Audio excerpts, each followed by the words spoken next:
Bwana Yesu asifiwe. Yesu ashimwe. Burundi kwa Yesu. Burundi kubwa Yesu. Hallelujah. Hallelujah. I believe this is going to be special day. Ndizera ko bigiye ku munsi udasanzwe. And this is the last day. Kandi ni wa munsi wa nyuma. And I would want that you would teach me one word in Kirundo. Kandi nagomba ko munyigisha ijambo rimwe mu Kirundi rero.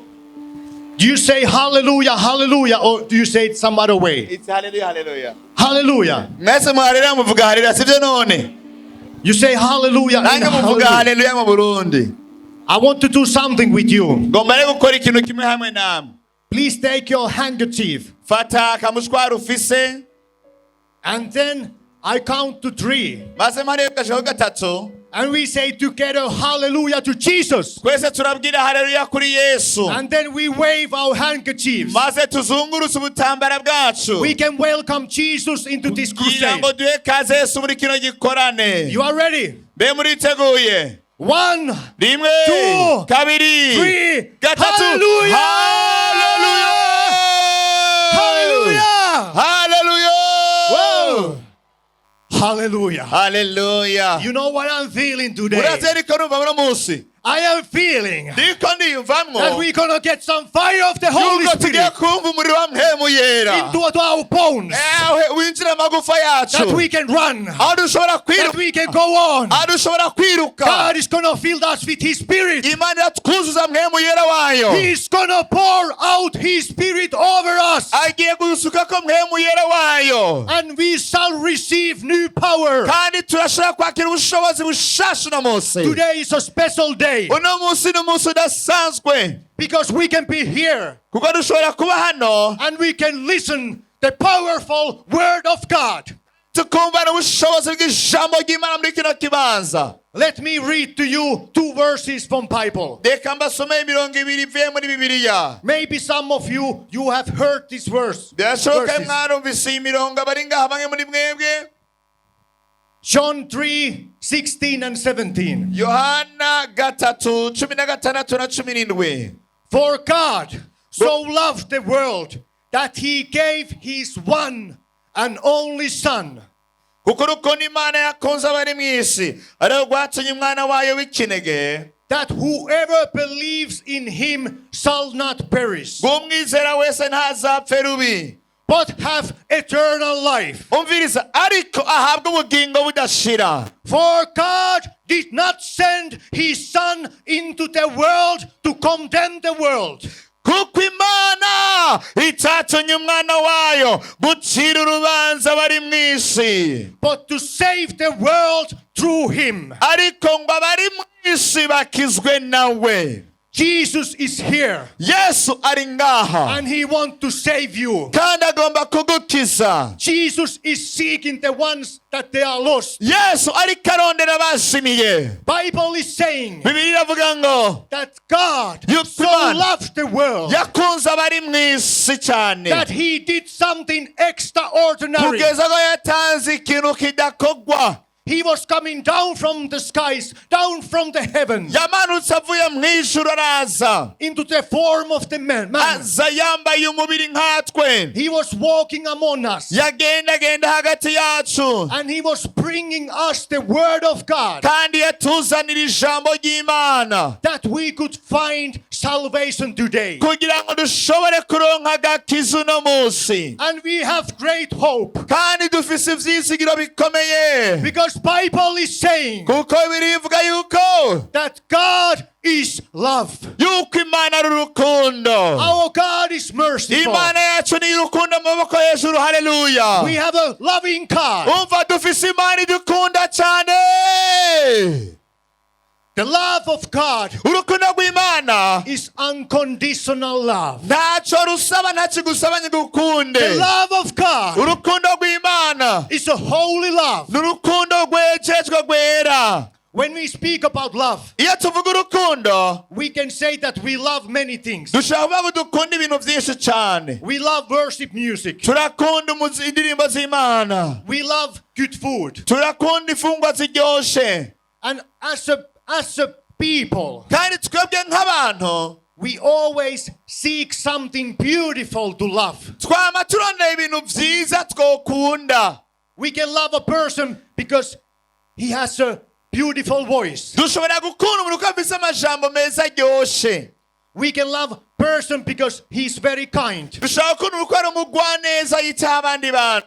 As a people, nk'abantu we always seek something to love, twama turondera ikintu dukunda, something beautiful. ikintu ciza cane. But God's love don't seek something beautiful to love. ariko urukundo rw'Imana ntirurondera gukunda vyiza gusa. God's love creates something beautiful in us. urukundo rw'Imana ahubwo rurema ikintu ciza imbere muri twebwe. Let me repeat this to you. reka ndabigusubira ngo uvyumve neza, ariko uvuga amen iyo uvyumva neza. God's love don't seek something beautiful to love in you. urukundo rw'Imana ntirurondera ibintu vyiza ufise mu mutima wawe gukunda. God's love creates something beautiful in you. ahubwo umviriza, urukundo rw'Imana rurema ibintu vyiza muri wewe. haleluya. Bible is saying bibiliya ivuga ngo that God loved us even when we were sinners. yavuga ko Imana yadukunze ndetse n'igihe twari tukiri abanyabyaha. God is loving every one of you. Imana irakunda umwe wese muri mwebwe, And because He's holy, kandi kubera ko Imana ari yera, He don't need anything to love in you. nta na kimwe ikeneye gukunda kiri muri wewe, Because He knows kuko irazi that He's omnipotent in power. yuko yayivuze ubushobozi bushobora byose. He knows that He can create something beautiful in you. irazi ko ishobora kurema ikintu ciza muri wewe. But do you understand what I'm trying to preach to you? aho ibyo ndiko uratemereza kukubwira nk'ubutumwa bwiza. We don't need to bring something good to God. ntidukwiye kuvuga ubutumwa bw'ibintu vyiza gusa, Because He knows we are all sinners. kuko irazi ko twese turi abanyabyaha. But today we can repent. ariko uno munsi dushobora kwihana, And we can turn to God. tugahindukirira ku Mana, Because He is loving us. kuko Imana iradukunda And cyane He wants to redeem us. kandi igomba kuducungura. Is that beautiful? mbega nziza, Somebody is loving you. hari umuntu ari agukunda. God is loving you Imana iragukunda with pure love. urukundo rwiza rwera. Bible is saying bibiliya ivuga ngo that those who believe shall not perish, zera ntibazohopfa rubi, but those who do not believe, What? they shall perish. ko abatizera bo bamaze gucibwa urubanza. Today is the opportunity to you uno munsi n'amahirwe uhawe that you can believe. yo gushobora kwizera, You can come to Jesus. ushobora kuza kuri Yesu Believing is easy. ukizera muri we. It's just receiving from Jesus. kwizera biroroshe, ni ukwakira ibyo Yesu yamaze gutanga no gukora. When you are hungry, igihe ushonje just eat. wewe urafungura, When you are thirsty, igihe unyotewe just drink. bigusaba kwinywera amazi gusa, When you are tired, igihe urushe just sleep. bigusaba kuryama. But not now, ariko murebe, after the preaching. inyuma y'ubutumwa bwiza, If you want to get saved, nimba ugomba gukizwa, just believe. wewe icyaye gusa ni ukwizera Just byonyine, believe. ni ukwizera byonyine, And receive the salvation from Jesus. maze wakira agakiza kava kuri Yesu. haleluya. This is good news. This is the gospel message. iyi ni inkuru nziza, ubu ni bwa butumwa bwiza bw'inkuru nziza iva ku Mana. Gospel message is saying to us inkuru nziza y'ubutumwa bw'isi tubwira ngo that they crucified Jesus on the cross. yuko babambye Yesu ku musaraba, He died for our sins on the cross. yapfuye apfira ibyaha byacu ku musaraba. yewe muntu, He died. yarapfuye, They put him in the grave. bamushyira mu mva. On the third day, he rose up. ku munsi ugira gatatu yarazutse, And today, kandi uno munsi he is risen from the dead. yicaye ku irembo, He is alive. muzima. He was dying for you. yapfuye apfira wewe, Because Bible is saying kuko birivuga neza that the price of sin is death. yuko ingero y'icyaha ari urupfu, And Jesus paid the price for you. yuko Yesu yatanze ikiguzi ku bwawe, Because he loves you. kubera ko agukunda, Because he don't want to condemn you. kuko adashaka gucira urubanza, Because he wants to save you. kuko ashaka gukiza. I believe izera that great revival is coming to East Africa. yuko ikanguro rikomeye rikoraza muri Afurika y'ubuseruko. Haleluya. Because Jesus is loving you so much. Kubera ko Yesu arabakunda cyane abari muri Afurika y'ubuseruko. He wants to take you. Agomba kubatwara. And he wants to show to the world Maze aberekane mu isi yose what he can do in East Africa. yuko ashobora kubikora muri Afurika y'ubuseruko. The blessings of God are over you. Imigisha yose iriho ku bwanyu, iriho ku bwanyu. Jesus Yesu wants to save you. agomba kubakiza. He was coming to seek the lost ones. Yaraje gukiza abazimiye. Gospel preaching Ubutumwa, kuvuga ubutumwa bwiza is depopulating hell and populating heaven. ni ubutumwa bwiza ni ubwo gukura abantu ikuzimu bukabatwara mu ijuru, ijuru rikuzura abera benshi. Every person who come to Jesus Buri muntu wese aje kuri Yesu is one person less in hell ni umuntu umwe abakize abasinzye kujya ikuzimu, and one person more in heaven. kandi umuntu umwe agiye mu ijuru. This is serious. Ibi birakomeye cyane. Eternity is waiting for us. Ubugingo budashira buraturindiriye, And we need to make decisions. kandi ukwiye gufata ingingo That do we accept Jesus or do we reject Jesus? yo kwakira isanga Yesu kumwihakana. Neutrality won't work. Rero kuvuga ngo ntaho mpagaze ntibizokora haba na gato.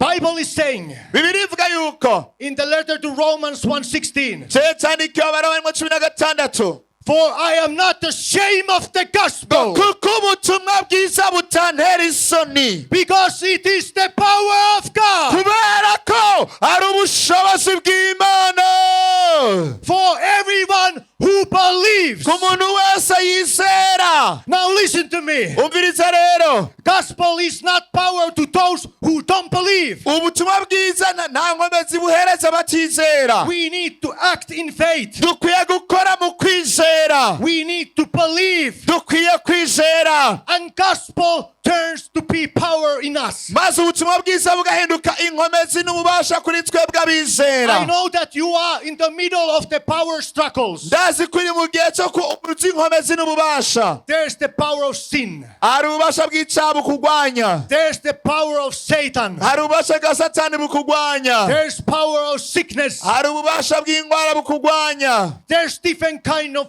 powers. hari ububasha butandukanye bukugwanya. But let me preach to you Ariko reka nakubwira uno munsi the biggest power in universe ububasha bukomeye mu isi that yose will overcome all the other powers. buzonesha ubundi bubasha bwose bwishize hejuru. And that Haleluya. is the power of God. Kandi ubwo ni ububasha bw'Imana, And you can receive it today by faith. umviriza, kandi ushobora kubwakira uno munsi biciye mu kwizera byonyine gusa. Haleluya. Gospel is power. Ububasha bw'ubutumwa bwiza. Why the gospel message is so special? Kubera iki ubutumwa bwiza bukomeye kandi buhambaye? John 6:63 is saying, Yohana 5:13 avuga ngo, it is the Spirit who gives life. The flesh is no help at all. umviriza, Yohana 6:13 avuga ngo ni mwemu atanga ubugingo, umubiri wo ntatumaze. The words I have spoken to you are spirit and life. Kandi amajambo nababwiye ni amajambo y'imwemu kandi n'ubugingo. Haleluya. Hallelujah. Amen. Jesus said these words. Yesu yavuze aya majambo yuko amajambo yiwe. Jesus was saying Yesu yariko aravuga ati, that these words that I have spoken to you, ati aya majambo nababwiye they are spirit and life. ni amajambo y'imwemu kandi n'ubuzima. Now we understand Ubu rero that gospel message, turi mu gihe cy'ubutumwa bwiza, it is power. yuko ari ubushobozi. There's a spirit Hari imwemu muri yo, and there's grace. kandi hakabamwo n'ubuntu, There is life. hakaba n'ubugingo muri yo. This message is from God. Ubutumwa rero bwavuye ku Mana. The word of God always resonate to humans. ijambo ry'imana ryama buri gihe rivugana n'abana b'abantu. It is always effective. ijambo ry'imana ryama rigira ububasha ku bantu. And we are preaching the word of God to you. kandi turiko turababwira ijambo ry'imana namuko muri ngaha. Yesaya is saying, yesaya yavuze ati my word, ati amajambo yanje listen to me, umviriza neza, my word, ati kubw'ijambo ryawe it shall not return to me empty, ngo rizasubira inyuma uko ryaje, says the God, niko imana yavuze mu ijambo ryanje, but it shall accomplish that which I purpose and shall succeed in the thing for which I send it. ngo ariko ijambo ryanje rizoshitsa ico naritumye kandi rizokora ico narirungikiye gukora. Hallelujah. Haleluya. Almighty God imana mushobora vyose have sent a word to you,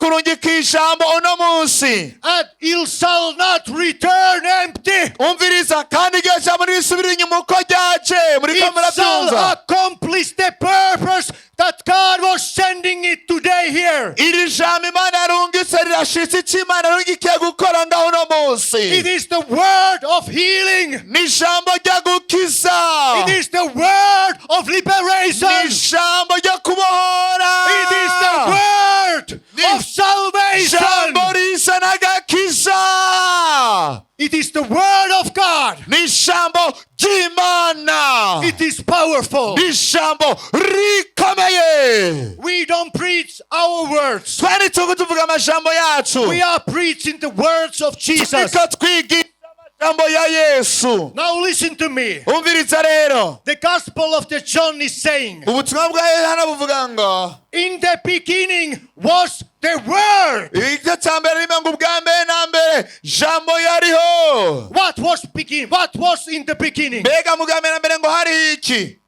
The word of God was in the beginning. jambo w'imana yariho ubwa mbere na mbere, And the word was with God. umviriza, kandi jambo ryari kumwe n'imana ariwe jambo nyene, And the word was God. kandi iryo jambo naryo yari imana. He was in the beginning with God. yariho ubwa mbere na mbere hamwe n'imana. All things were made through him. ibintu byose byaremwe nawe, And without him was not anything made that was made. kandi atarimo nta na kimwe cyakozwe. How God created everything? ni gute imana yaremye ibintu byose? By his word. biciye mu ijambo ryiwe. What we are listening today. iyo turiko turumviriza uno munsi, His word. turiko twumva ijambo ryiwe. What is powerful? mbega ari igikomeye cyane mwishure His word. ijambo ryiwe. Where is spirit and life? mbega ni hari ubugingo n'ubuzima mwishure ni hehe? In the word of God. ni ijambo Hallelujah. ry'imana nyene. haleluya, Hallelujah. haleluya. Let me turn quickly to Genesis. reka rero tuge tanguriro rimwe na rimwe. I want to show to you something great. ngomba kubera ikintu gikomeye cyane. In the beginning, God created everything, heavens and earth. ubwa mbere na mbere imana yaremye ijuru n'isi. Now listen to me. umviriza rero, Now the earth was formless and empty. isi yari ikiri buziba, yari kubusa gusa, Darkness was over the surface of the deep. kandi umwiza wari ufutse idamba ijya nino ku isi, And the Spirit of God was hovering over the waters. kandi mwemu w'imana yatambatamba hejuru y'amazi. This is about creation. ibi bivuga ku bijanye no kurema. We have amazing God. dufise imana nziza ikomeye cyane itangaje. God is 3 in 1. imana ni imwe mu butatu, Father, Data, Son, and Holy Spirit. mwana na mwemu yera. And we can find a working principle between Holy Spirit and Word of God from the Genesis. kandi ushobora kubona ijambo ry'imana avuga kuri mwemu yera uhereye mu itanguriro. In the beginning mu itanguriro was emptiness. hari ubusa gusa. In the beginning mu itanguriro was darkness. hari umwiza. Holy Spirit was hovering mwemu yera tambatamba over the darkness. hejuru y'idamba, And they were nothing. nta kindi kintu cyari gihari. It was terrible. byari biteye ubwoba, Just darkness. hari umwiza gusa. how long Holy Spirit was hovering. mpemu yera ngo Mbega yamaze igihe gute atambatamba hejuru y'amazi? Bible don't tell us. Bibiliya ntitubwira igihe yamaze atambatamba. Maybe Holy Spirit was hovering 1 year, Birashoboka yamaze umwaka umwe atambatamba, 100 years, cyangwa imyaka ijana, maybe 1 million years. cyangwa imyaka umuriyoni umwe. We don't know. Twe ntabyo tuzi, But what we know, ariko icyo tuzi that absolutely nothing happened nuko atari kimwe cyakozwe before the word of God. imbere y'uko ijambo ry'Imana. And in the verse 6, Maze ku murongo wa gatandatu, excuse me, in the verse 3, ku murongo wa gatatu mubare gatoyi, and God said, Imana iravuga let there be light. iti ntihabeho umuco, And there was light. umuco ubaho. And God said, Imana iravuga ngo let there be animals. reka habe ibikoko, And it was so. ibikoko bibuko nyene. And God said, Imana irasubira iravuga ngo let there be dry land. reka habe And it was ubutandukane, so. kandi bigenda uko nyene. And God said, Imana iravuga ngo let there be plants, reka habe ibitegwa, fruits, ibitegwa, trees, ibiti, seeds. imbuto, And it was so. kandi bigenda uko nyene. But Holy Spirit Ariko mpemu yera we couldn't operate alone. ntiyashobora kubyugura wenyine ngo abikore. Holy Spirit Mpemu yera was hovering yaratambatamba, and waiting for the word of God, agatambatamba ijambo ry'Imana, and then was starting the action, maze ibikorwa bigaca bitangura iryo ariko aratambatamba mu ijambo and then ry'Imana, was starting the creation. maze ukurema kukaba kurabaye muri iyo mwanya nyene. And this is the working relationship Kandi- between word of God and Holy Spirit. Ukwiriye gukorana kwama kuri hagati y'ijambo ry'Imana na mpemu yera w'Imana, And Holy Spirit is hovering. kandi mpemu yera ariko Holy Spirit is aratambatamba. hovering in Mpemu yera Burundi. ariko aratambatamba i Burundi. Holy Spirit is Mpemu yera waiting. ariko aratambatamba. He is waiting the word of God, Ariko aratambatamba ijambo ry'Imana mu gihugu cy'u Burundi. that he could start to manifest the kingdom of God. Ashobora gutangura kugaragaza ubwami bw'Imana. And today Kandi uno munsi we are preaching the word of God, turiko tubabwira ijambo ry'Imana, and Holy Spirit will confirm it with the signs and wonders, kandi mpemu yera azoryemeza n'ibimenyetso rutwumisa, because it is the word of God. kuko ni ijambo ry'Imana. Holy Spirit is hovering, Mpemu yera ariko aratambatamba, waiting for somebody arindiriye umuntu who is coming to preach the gospel, ajana kuvuga ubutumwa bwiza, and then it's starting to happen. maze ibintu bitangure gukora kwereka ijambo rivuzwe, The people get saved, abantu batangure gukizwa, the people get healed, abantu batangure gukira indwara, people get delivered, abantu babohoke, because there's a power kubera ko hari in the ubushobozi word of God, mw'ijambo and ry'Imana, I believe it, kandi and I ndavyizera, will receive it, kandi ndavyakiriye. Haleluya. and I preach to you Kandi ababwira ubutumwa bwiza that you could receive it kugira ngo too. nawe wakire ijambo. Are you receiving? Mbega niho muri Are you receiving muriko this power? murakira, Are you receiving this muriko power? murakira ubushobozi. Holy Spirit is None ko ready. mutabitwereka, mpemu ariko aratambatamba ngaha, Holy Spirit is ready mpemu ariko ariteguye to manifest the kingdom of God. kugaragaza ubwami bw'Imana hano hantu, But you have to receive the word of ari God. uteza kwakira ijambo And you ry'Imana, have to mix it with faith, kandi ukaryakira neza, with reckless faith. ukaryakira n'ukwizera gukomeye That cyane, I do decision to believe this ati word of God. nafashe ingingo yo kwizera ijambo ry'Imana. Hallelujah. Haleluya. Jesus is the only way. Yesu niwe nzira yonyene, He died for you. yapfuye ku bwawe, He is here for you. ari ngaha ku bwawe. The gospel message, Ubutumwa bwiza it is powerful, burakomeye cyane, because inside of this message kuko ubutumwa bwiza there's spirit and life, yavuze ngo hari mpemu n'ubugingo muri yo, there's grace and truth, harimo ukuri n'ubugingo n'ubuntu, and most of all, kandi hejuru ya byose Jesus Christ is the word of God. Yesu Kristo niwe jambo w'Imana. Haleluya. Hallelujah. Amen. First is the proclamation, after that is the confirmation. Icyambere kuvyatura, icya kabiri ni ukuronka icyemezo cyo kuvyatura.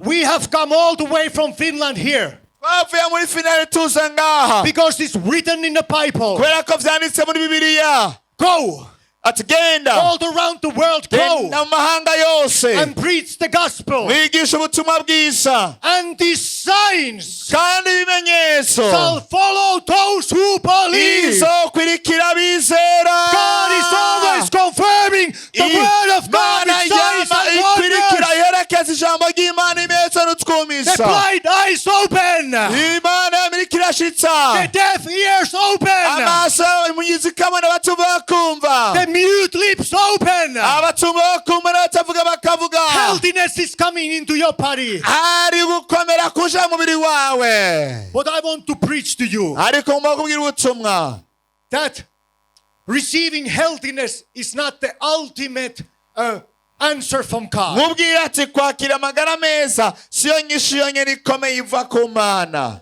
Because our ultimate enemy is not sickness. kuko umwasi wacu mukuru si indwara. Forgiveness of sin kubabarirwa ibyaha is the ultimate solution of God. niyo nyinshi ya mbere nkuru iva ku Mana. Haleluya. Because the ultimate problem is sin. kuko ukwihana ibyaha So today, most important thing nibyo bikomeye n'umusiki yambaye igikomeye cyane, is that you receive the word of God nuko bakira ijambo ry'Imana and you born again from the word of God maze ukakira iva mu ijambo ry'Imana and you turn away from sin ugahindukira ibyaha ukabivamwo, and you come to Jesus ugahindukira Yesu uvuye mu byaha byawe and you repent of your sins. maze ukihana ibyaha byawe byose, And the power of the Holy Spirit will come into your heart. maze ububasha bwa Mwemu Yera buca buza mu mutima wawe. Hallelujah. Haleluya. Bible is saying, birivuga ngo is not my word like fire, ngo si amajambo yanje n'umuriro, declares the Lord, ngo nikora Imana avuze, and like a hammer ngo kandi nk'inyundo, that breaks the rock in ijambo pieces. ryanje n'umuriro kandi nk'inyundo isenyagura uturimbi. God is asking from you, Imana ikirakubaza, that is my word mbega ijambo ryayo like fire, ntirimeze nk'umuriro, like mulino, umuriro like mulino, umufaya, like hammer ati nk'inyundo that can piece the rock in pieces. ishobora gusenyagura ibitandera n'amabuye. Let me tell you how powerful is the word of God. reka nkubwire ukuntu ijambo ry'Imana rikomeye. Mbega niho muri By his word, mu ijambo ryiwe he was creating everything iryo ryaremye ibintu byose into emptiness. ribikuye mu busa, There were nothing, nta na kimwe cyariho, absolutely nothing. nta na kimwe cy'intege nta n'akanyegeri kariho. But then there was a voice. ariko hatahaza Let there be light. ijambo rivuga ngo reka umucyo ubeho, And there were lights. kandi umucyo urabaho. And I want to hear today bare kubwira munsi ni the voice of the Lord amajambo y'Umwami Imana when he's crying out from heaven. igihe rikaravuga ari mu ijuru, Let there be light. ati reka habe umugingo, Let there be life in ati reka habe Bujumbura. ubugingo i Bujumbura Let there be busagutse, life in reka habe ubugingo i Burundi. Burundi busagutse. He's calling into existence the things that do not exist. ariko ahamagarira kubaho ibintu bitari biriho bitabaho. You see me. urambona? Mbega muratubona? You see my tattoos. murabona ayo matatuwaje afise ku maboko? My old life was full of sin. ubuzima bwanje bwose bwari bwuzuye ibyaha, I was in drugs and alcohol. narangwa inzoga n'ibyayuramutwe by'ubwoko bwose, I tried to kill myself. nagomvye kwiyahura kenshi, I was so depressed. naracitse intege narihebuye. But you know what happened? bene muzi ibyabaye, I heard the word of God. naranka ijambo ry'Imana, He was calling me. ryarankwega, He was calling me to existence. ryarampamagara nkura kure, I didn't exist anymore. twese nari nyibaho, ikamagara I was kubaho, darkness. nari narataye Imana. But God ariko Imana was saying, yari kirababwiye ngo let there be light. reka habe umucyo mu buzima bwawe uve mu mwiza. Hallelujah. Haleluya. God is saying into your darkness, Imana ikirakubwira mu mwiza wawe urimo, let there be light. ati reka habe umucyo. If God could close the lion's mouth for Daniel, niba imana ashaka kugara iminwa y'intare igihe cya daniyeli, part the Red Sea for Moses, igacamo kabiri igiyaga gitukura igihe cya mose, make sun stand still for Joshua, igatuma izuba rihagarara igihe cya yosuwa ntirirenge, open the prison doors for Peter, ikugururira imbohe n'imiryango y'imbohero ku bwa petero, put a baby to Sarah's arms. igakura ibiganza amaboko ya siro, If he could raise Lazarus from the dead, niba yashoboye kuzura lazaro akaba mu bapfuye, then he can certainly nuko ishoboye gukiza, reveal the power of the word to you. ikakubwira ububasha bw'ijambo ry'imana bukaguhindura. Jesus was saying to Lazarus, yesu yariko arabwira lazaro come out, Lazarus! ati lazaro Come out, sohoka, Lazarus! sohoka lazaro, And Lazarus was coming from maze the lazaro grave ava mu mva, because our God kuko yari is imana, calling into imana existence ihamagarira kubaho the things that do not exist. ibintu bitabaho, He is the resurrection and life. niyo kuzuka n'ubugingo, He is here. iri hano, The power of His word is here. ubushobozi bw'ijambo ryawe buri The hano, power of the Holy Spirit is here. ubushobozi bwa mpwemu yera buri hano. Do you believe anything? Everything is Mbega possible today. murizera ibyo nababwira byose uyu munsi mu ijambo ry'imana, Everything is possible today. murizera ko byose bishoboka uno munsi. Jesus is calling you. yesu ariko araguhamagara Come out. ati ngo Come out from your grave. va muri iyo mva Come out urimo, from your darkness. sohoka va mu mva Come urimo out from your n'umwiza, problems. va mu gihe Come out cy'ubukene, from your sickness. va mu ngwara urimo, Come out from your witchcraft. va mu burozi urimo, Because the resurrection kuko power, ubushobozi bwo it is kuzuka here for you buri today. ngaho uyu mugoroba ku The bwawe, power of the word of God. ubushobozi bw'ijambo It ry'imana shall not return empty to God. ntuzoguma ukoyere uri It ubusabusa, is always ni effective. ubushobozi bukomeye It bw'imbaraga is working at the moment we buriko are preaching. burakora muri uyu mwanya turi ngaha, Right now, ubushobozi bukomeye, people are getting healed. abantu bariko barakira, Right now, ubunyana ubu people are getting delivered. abantu bariko barabohoka. And how we can receive this niwe power? twakira ubushobozi rero By faith. mu kwizera. Romans 10:8. abaroma 8, The word is near you. umwami imana ari hafi yawe, Listen to me. umviriza neza, The word of God is near you. ijambo ry'imana riri hafi yawe, It is here. riri hano, It is in this venue. riri muri kino The kibanza, word of God is near you. ijambo ry'imana riri hafi yawe, The word of faith. ijambo ryo kwizerwa, The word of faith that we proclaim. ijambo ryo kwizera twatura. If you confess with your mouth niwatisha akanwa kawe that Jesus is Lord abaroma 19 yuko yesu ari umwami, and believe it in your heart, ukavyizera mu mutima wawe, you will be saved. uzokizwa. Burundi shall be saved. Burundi buzokizwa, Bujumbura shall be saved. bujumbura hazokizwa, This nation shall be saved. kino kibanza ca kinama hazokizwa, This nation shall be a shining star. kino gihugu kizanuka inyenyeri yakaka, Because the word of God kubera ko ijambo ry'imana is near you. riri hafi yawe. Come out.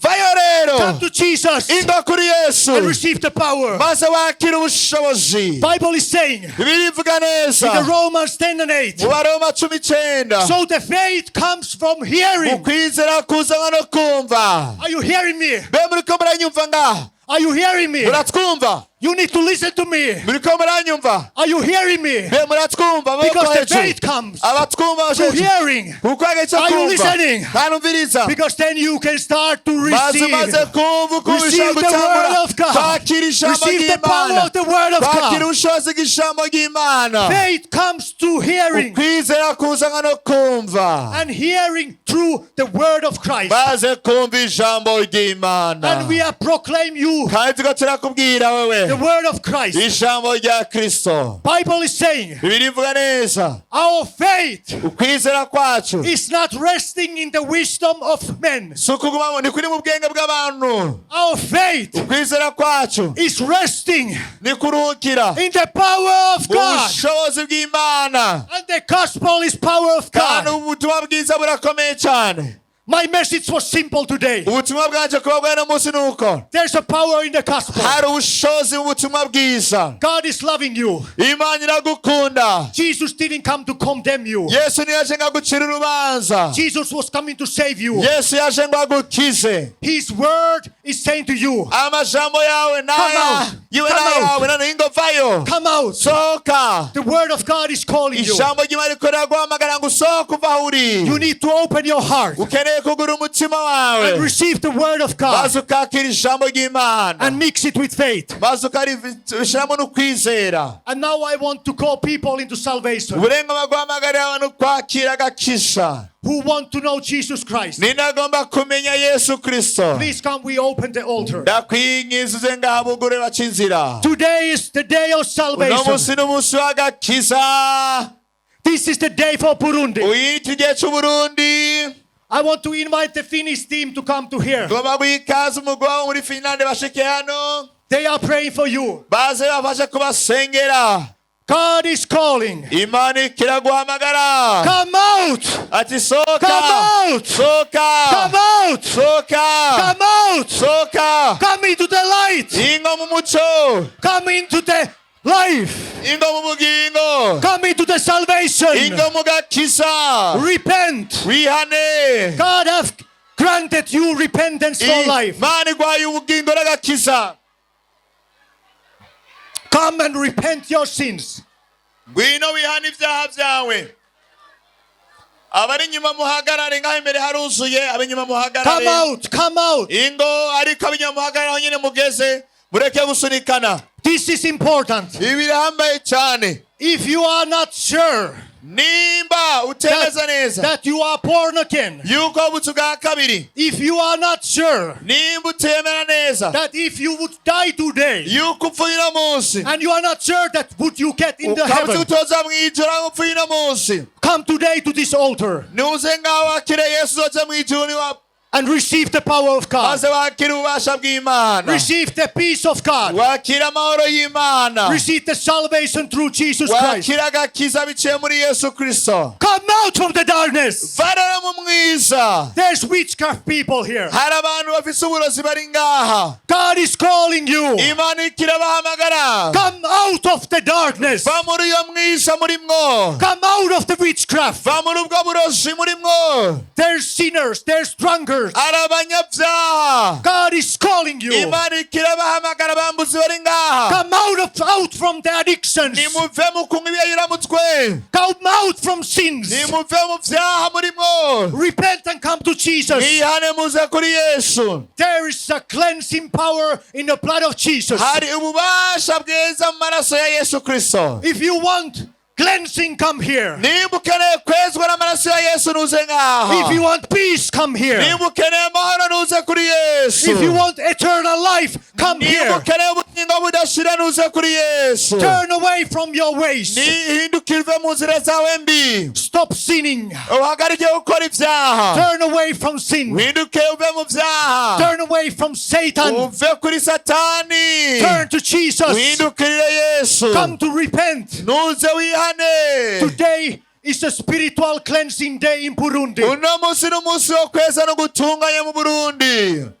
I know there have been a civil war. ndazi ko haba intambara. There's a lot of unforgiveness. hari ukudaharira kwinshi, kutabarira kwinshi. There's a lot of hatred. hari urwango rwinshi. But today, ariko no we munsi repent. turihana. Today, uno munsi we want to forgive. tugomba kubabarira. We want to pray healing to this nation. tugomba gusengera ugukira kw'imitima ya kino gihugu. No more war. nta ntambara zisubira kubaho. The kingdom of God is here. ubwami bw'Imana buri ngaha. I am still calling. ndacyariko natumira abantu kuza. You boys there who are sitting over the bus, please abicaye come. hariya kuri bisi nimuze. Come into salvation. nimuze mwakire Yesu. Come to Jesus. ngwino kuri Yesu.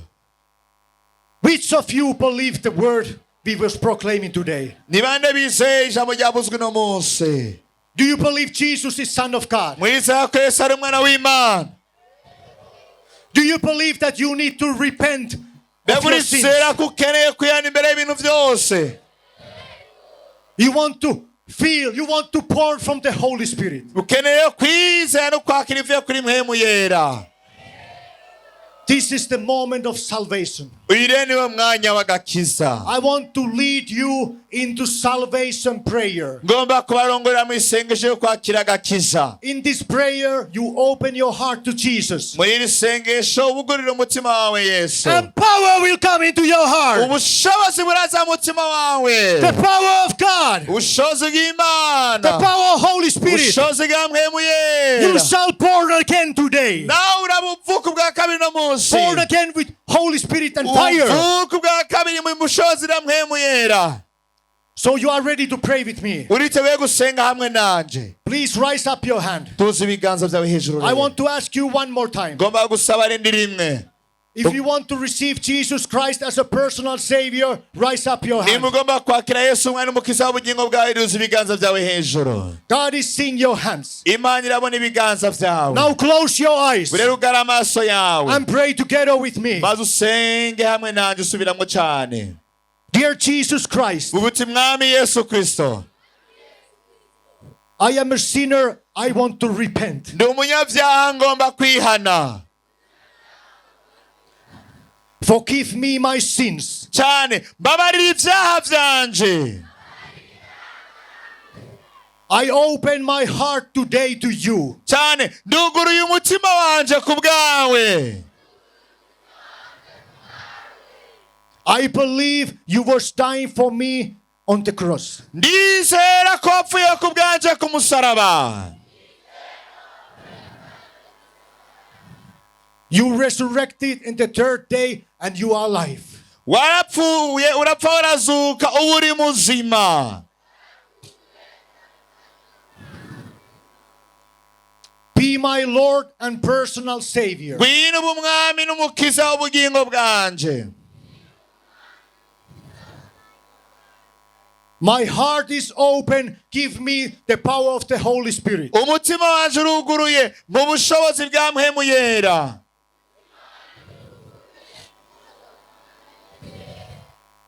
Amen. amen. And next, you can lay down. Hallelujah. haleluya. Do we do one hallelujah to Jesus? haleluya yindi kuri Yesu. haleluya. Hallelujah. Even the angels are celebrating in heaven. Today is a day of celebration. Hallelujah. Hallelujah. Hallelujah. Hallelujah. Hallelujah. Hallelujah. Burundi shall be a shining star. This is the day to Burundi. Hallelujah. haleluya. And now lay down your hand over your head. ubu rero shira amaboko yawe ku mutwe wawe. amaboko abiri ku mutwe wawe. I'm going to pray for you. ngiye kugusengera.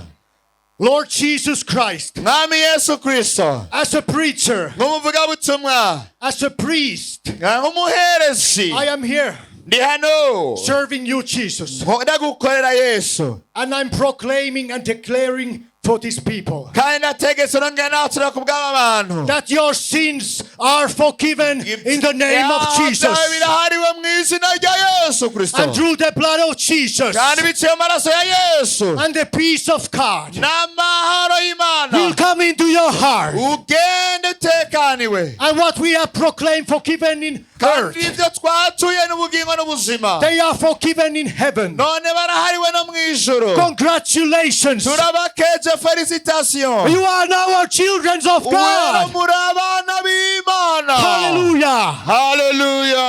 Amen. Hallelujah. amen. haleluya. And now, take your neighbor and give him a hug. ubu rero hindukira mugenzi wawe mugumbire. And say to her or him, umubwire ati you are a child of God. ubu uri umwana w'Imana. God loves you. Imana iragukunda. You are going to heaven. uzoja mu ijuru. You're going to live forever. uzobaho ibihe byose. You have everything. uri udasanzwe. You don't miss nothing. ntuhushe ikintu na kimwe rero. Because when you have Jesus, kuko ufise Yesu. you have everything. ubu ufise byose. You own everything. ubu ufise byose. You're going to inherit everything. nta kintu ubukere ufise byose uragwa You're going to byose. inherit the kingdom of God. uzoragwa n'ubwami You bw'Imana. are a child of God. uri umwana Hallelujah. w'Imana. Hallelujah. Hallelujah. haleluya. a day of salvation uku in nukuri Burundi. uyu ni umunsi w'agakiza mu Burundi.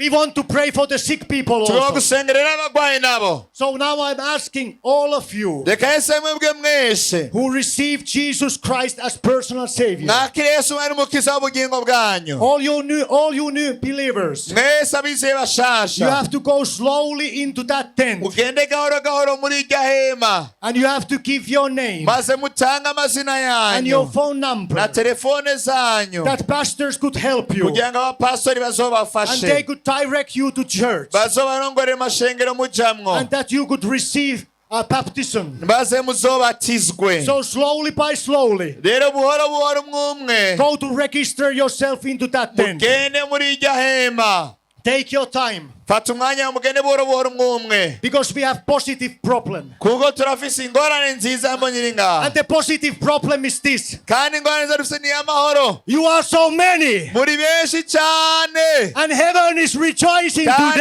ijuru today. riranezerewe rwose uno munsi. Today is the day of uno salvation. munsi ni umunsi w'agakiza. Little by little you can go into reka rero that. mugende muri irya hema hariya guca muce hajya mugende.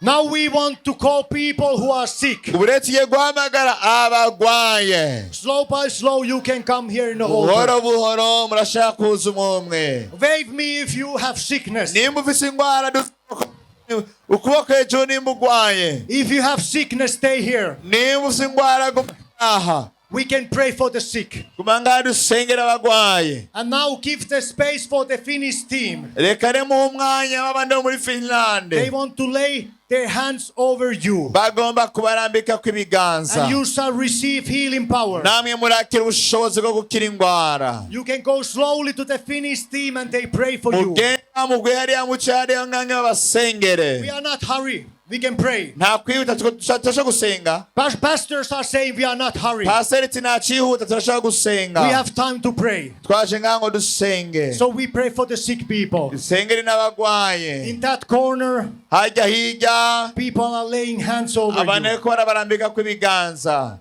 And now we pray for the sick people. reka dusengere abagwaye. Somebody have headache. hari umuntu amenetse umutwe ngaha. Raise up your hand if you have headache. ukuboko hejuru nimumeneka umutwe cyane. Heavenly Father, data wo mu ijuru you were saying to us niwe ariko uratubwira in the word of God yuko mu ijambo ryawe mana that go yuko and heal the sick. hari mwovuze ngo tugende dukize abagwaye. And Lord Jesus Christ, none mwami Yesu Kristo we are here serving you. turi ngaha tugukorera. We are praying for the sick. turiko dusengera We are abagwaye. praying total turiko deliverances. dusengera ngo babohoke burundu. If somebody have headache, nimba hari umuntu amenetse umutwe in the name of Jesus, mu izina rya Yesu be healed. nukire. In the name of mu Jesus, izina rya Yesu be healed. akira gukira. Somebody with HIV, umuntu agwaye sida ari ngaha be healed in Jesus' name. kira mu izina rya Yesu. Somebody with the back pain, umuntu afite imibare y'umugongo mwica umugongo be healed in Jesus' name. akira gukira mu izina rya Somebody Yesu. have problem with ears, umuntu afite ingorane be y'amatwi healed in yiwe Jesus' name. akira gukira mu izina rya Be healed in Yesu. Jesus' name. gukira mu izina rya Yesu. Somebody have cancer, umuntu afite kanseri be healed in Jesus' name. gukira mu izina rya Yesu. Cancer, we kick you out in the name of Jesus. satani ya kanseri turakwiruka mu izina rya Yesu. The power of God is bigger than the power of sickness. ububasha bw'Imana burakomeye gusumba ubwa satani. Thank you, Jesus, urakoze that you are Yesu healing sick people. kuri kurakiza abagwaye. Somebody is limp. hari umuntu acumbagira. God is touching you. Imana yakoze ukuguru kwawe. God is giving you new power in the name of Imana Jesus. igwaye ububasha bushasha mu izina rya Yesu You Kristo. shall walk, you shall run, uzokwiruka you shall uzoruha receive new power uzokwakira inkomezi in the name nshya of mu Jesus. izina rya Yesu. Hallelujah. haleluya. We are praying for deliverances. turasengera kubohoka mu bantu. There's witchcraft people here. hari abantu bafise uburozi bari ngaha n'abafumu bari ngaha. Repent. mwihane. Jesus is here. Yesu ari ngaha, He's setting people free. ariko arabohora abantu, He's setting people free from demon possessions. ariko arababohora babashe bose na Satani. We are speaking to you, unclean spirit. Turiko turabwira mwa mpwemu mimwe, You have to leave these people. mutegerezwa kurekura abantu In the bakitegereza name of Jesus. mw'izina rya Today Yesu. is a day of Uno deliverance. munsi n'umunsi wo kubohoka, Today is a day of uno munsi liberation. n'umunsi wo kubohoka. All satanic powers. Ububasha bwa Satani bwose You have to leave this venue. utegereza kuva hano hantu. This venue belongs to Kino Jesus. kibanza ni ca This Yesu. venue is a place for miracles. Kino kibanza ni This cy'ibitangaza. venue is a place for wonders. Kino kibanza ni cy'utwumisha. This venue is a place to the power of the word of Kino God. kibanza ni kibanza cy'ijambo cy'ubushobozi bw'Imana. Hallelujah. Haleluya. Hallelujah. Haleluya. Hallelujah. Haleluya. Jesus is here. Yesu ari ngaha. Whatever is your problem, Yesu ari muri hano. Jesus is able to help Ngo you. Yesu ari ngaha agufashe. Hallelujah. New Haleluya. strength to you in the name of Jesus. Inkomezi zinjire mu izina New rya power to Yesu. you in the name of Inkomezi Jesus. zinjire mu izina rya Yesu Kristo. There shall be a new destiny for Burundi. Hagiye kuza kazoza gashasha mu gihugu cy'u Burundi. For the people of Burundi. Kuko abantu b'i Burundi. Now is the time for blessings. Iki ni igihe cy'imigisha. God is pouring out His love. Imana ikirarekura imigisha God is yose. pouring out His Spirit over Imana us. ikirarekura imigisha yayo ku Hallelujah. Burundi. We are under His blessings. Turi munsi y'imigisha yayo muri kano Because He is kabura. loving us. Kuko Imana idukunda. He is healing us. Iriko iradukiza. He is delivering us. Iriko iratubohora. He is saving us. Iriko iradukiza. In the name of Mu Jesus.